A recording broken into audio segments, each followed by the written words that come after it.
5 recettes à la une, ça sent déjà bon.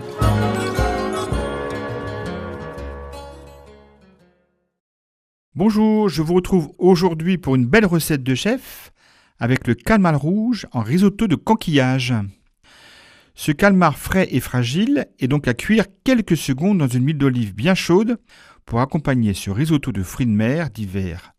Les ingrédients pour 4 personnes, donc il vous faut 300 g de riz arborio, 1 litre de fumée de coquillage, 2 calmars rouges de belle taille ou 4 petits, 12 palourdes, 15 centilitres de vin blanc, 2 cuillères d'huile d'olive, 160 g de parmesan, 100 g de beurre, 2 échalotes, un oignon doux, du persil haché, du sel et du piment d'Espelette.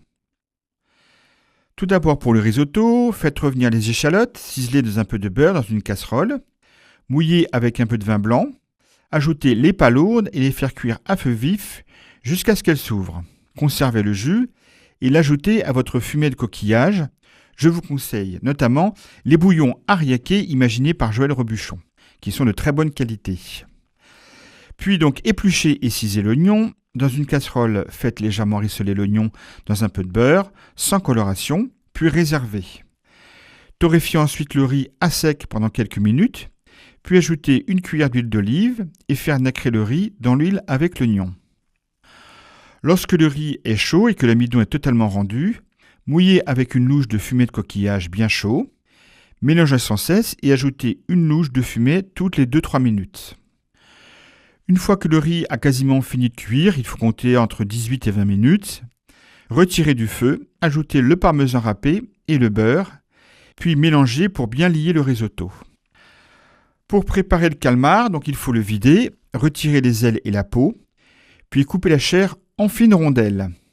Le faire ensuite sauter dans une cuillère d'huile d'olive bien chaude. Salé poivré, dressez-le dans 4 assiettes avec les rondelles de calmar. Ajoutez les palourdes décortiquées avec un peu de persil haché et saupoudrez avec une pincée de piment d'Espelette.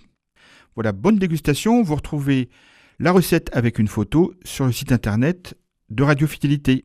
À très bientôt, au revoir. C'était 5 recettes à la une, à réécouter sur radiofidélité.com.